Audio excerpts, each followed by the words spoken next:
Good morning and welcome to Face the Nation. I'm John Dickerson. It's been another bracing week in Washington, and we talked about it earlier with President Trump's chief of staff, Reince Priebus. Mr. Priebus, welcome. I want to start with a little business before we get to the substance of things. There's been a debate about when to take the president seriously. He recently tweeted that the press was the enemy of the American people. Should we take that seriously from him? Well, I think you should take it seriously. I think that the problem we've got is that we're talking about bogus stories like the one in the New York Times that we've had constant contact with Russian officials. The next day, the Wall Street Journal had a story that the intel community was not giving the president a full intelligence briefing. Both stories grossly inaccurate. Overstated, overblown, and it's total garbage. So we spend, 48 hours on bogus stories, and the American people suffer. So I do think it's a problem, and I think that the media needs to, in some cases, not every case, John, but in some cases really needs to get its act together. The enemy? Well, if the theory is that the press is supposed to be a free forum of information to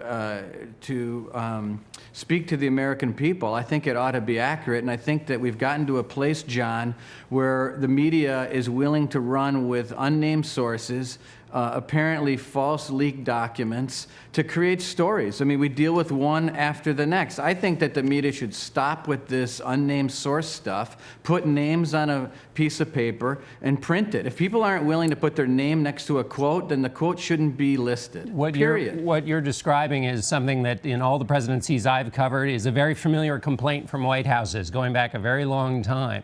And no previous White House has called the press the enemy. Well, I think in our case, we have a total feeding frenzy and something that's gotten so out of control. When you look at the president's accomplishments, why don't we talk about the fact that we've pulled out of TPP? We did a deregulation executive order that takes 2 regulations for every one that's been put in place. We nominated Neil Gorsuch. We signed a bill, the president, in saving our coal mining jobs. We've met with the UK. We've met with Canada. We've met with Israel.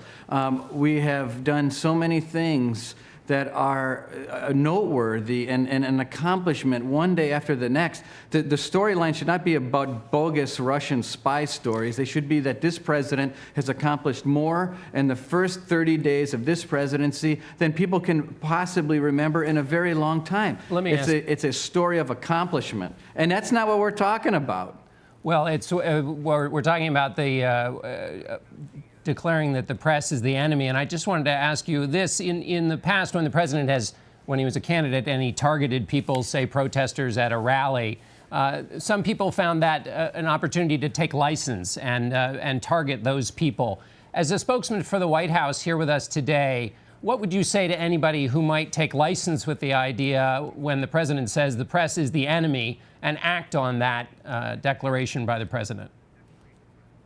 Well, I don't know what you mean by act on it. I mean, certainly we would never condone violence, but I do think that we condone critical thought. And I think that if Americans put critical thought, which I think they will, into what they're reading in these newspapers and actually what's being accomplished by the Trump administration, they would realize that the press, in many cases, has not been doing their job in reporting the truth. And the truth is, day after day after day, we have good stories to tell, great accomplishments, businesses coming back, the stock market's at an all-time high, companies like GM, Ford, Chrysler, Intel, all across this country are adding jobs by the thousands. And it's because President Trump is doing the things every day to give confidence to business owners and workers across America that things are getting done positively. Instead, we're talking about stupidity and intelligence reporting that is based on facts that's not coming out of the actual heads of these intelligence agencies, and we're sitting here talking about it, and it's a shame, and it needs to end. Let me ask you about something Senator John McCain said in front of a group of European leaders at the Munich Security Conference. He said that the audience would, quote, be alarmed by the growing inability and even unwillingness to separate truth from lies. Your response to that criticism of the administration?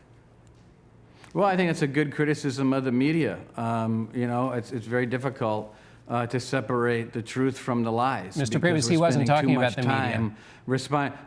I get it, John. I understand the question, and I'm just asking you to do the same thing in regard to the media and what we've been dealing with lately in responding to 24 hours a day, 7 days a week of cable news with one chyron after the next of a lie from another source that doesn't want to actually name a single person in these bogus stories. And so we'd rather talk about the truth and what's happening instead of these bogus stories. So if you go through the litany of things that we've accomplished, the lobbying ban, hiring freeze, deregulation, protecting Americans from terrorists. I understand, but what I'm asking you, I think it's been an accomplishment. I understand, but if we could get back to the question from Senator McCain of Arizona, who made that claim about truth from the White House. What's your response to that?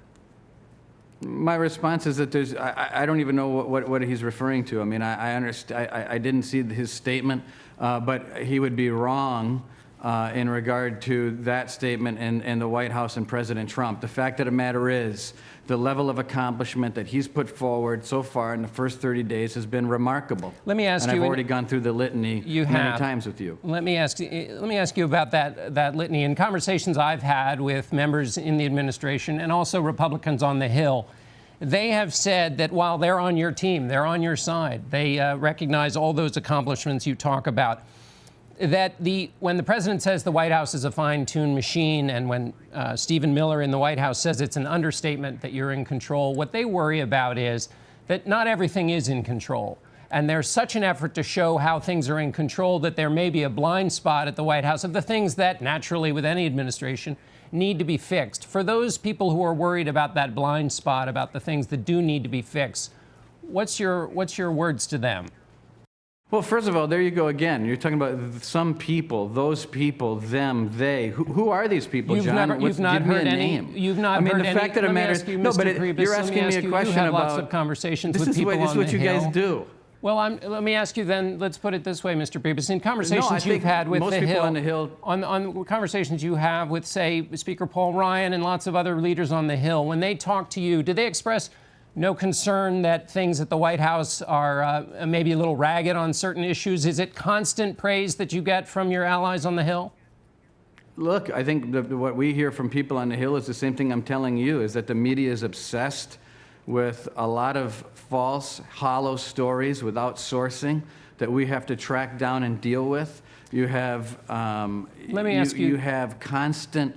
Let me ask you this, Mr. Go Priebus. ahead. So in every answer, you've turned it back to the media. So I guess the question is the strategy now to answer any question by just turning it back on the media and using a fight with the media as a way to try to control the storyline? John, the last few questions you've asked make no sense. I mean, you're talking about people that you're not naming and whether or not some things need to be improved. And what would you say to people that say some things? I mean, what things, what people, what are you referring to? Give me a specific question with a specific purpose, with a specific accusation, and I'll answer the question. But you're asking me a vague question without any specifics, and you want me to give you a specific answer. Well, it's ridiculous. I guess the president was the one who said the administration is running like a fine-tuned machine. So I'm referring to a comment that he made, and people I talked to on the Hill don't agree with that comment. And so I'm wondering whether you think that there is a disconnect there, and whether you have to address that with your allies who, again, have your interests at heart, but think there are parts of the administration, and what your evaluation as the person who's the chief of staff is in terms of improvements you have to make in the administration.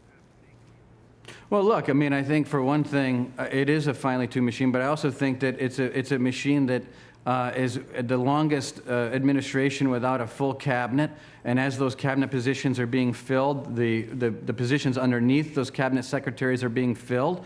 And I do think that things get more robust and they become more built out as you move forward. And I think all those things are going to help the entire Trump administration. But as far as what we've done on a daily basis, whether it's meeting with retailers, whether it's talking about women empowerment, whether it's meeting with foreign leaders, or whether it's signing an EO or saving the coal industry, those are things that we're doing day in and day out. And I think that the media, and not necessarily you, John, but people like you ought to spend more time on the actual substance of what's happening as opposed to hollow stories about what might be happening out there across the world, which is not based on any fact or any actual specific information. Well, I was just asking for a response to something the president said, but let me ask you about Michael Flynn, another thing the president said. He said that the president said that it was good for Michael Flynn to be in conversation with the Russian ambassador. Did he mean that it was good for him to be in conversation about sanctions with the Russian ambassador when he talked to him about sanctions before the inauguration? No, that's not what he said, John. I think what he's really referring to is the fact that Michael Flynn, as NSA director, his job is to talk to foreign leaders, yes, including the Russian ambassador and other ambassadors across the world, and other people. Other experts have also said the same thing, that there is not a darn thing wrong with what he's doing by communicating to these other leaders. He didn't get into the But was it wrong to for him to talk about discussed, sanctions? or whether he was saying whether he was telling the vice president the truth or the whole story, or whether he forgot, that's a totally separate issue. But as far as his job of speaking with world leaders, that's what General Flynn was supposed to be doing. But does the president believe it was correct for him to be talking about sanctions with the Russian ambassador before the inauguration? The president didn't comment on that. I mean, the point is that there was nothing wrong. What he thinks is that there's nothing. He didn't do anything wrong. There was nothing wrong with talking to the foreign, was there anything Russian wrong about talking to ambassador him about sanctions? the That's current the issue. sanctions that were being put in place by the Obama administration. I just answered the question. Oh, so there was nothing wrong. I'm just trying to get a straight answer. There's nothing wrong with having that conversation about sanctions. No, there's nothing wrong with having a conversation about sanctions, and there was nothing wrong about having a conversation about the fact that the Obama administration put further sanctions in place and expelled some folks out of the United States. There's nothing wrong with that topic coming up in a conversation. Some people argued that it was an undermining of ongoing U.S. foreign policy by somebody who is not a spokesperson for the administration. One other question on Mr. Flynn. Has anybody asked him whether he had contact with the Russians before the election? I'm not, since before the election, what do you mean? Before November? Did Mr. Flynn, before the votes in November, have any contacts with the Russians? Well, Did anybody ask that? I think it's been, well, I think he gave a speech in Russia, so he must have had some contacts before the election. Did anybody, But though? there's been no specific conversation about that particularly, no. I just wondered, the president said nobody he knew of had any contact with the Russians during the campaign. And there was a report in the Washington Post that Mr. Flynn did, in fact, talk to the Russians during the campaign. And I just wondered whether anybody had asked him so as not to send the president out with incorrect information. No, I've never heard that, and I've never heard that he's had any other contacts before the election. I don't think the president has either. All right, Mr. Priebus, we appreciate your time. Thanks so much for being with us. Thank you, John.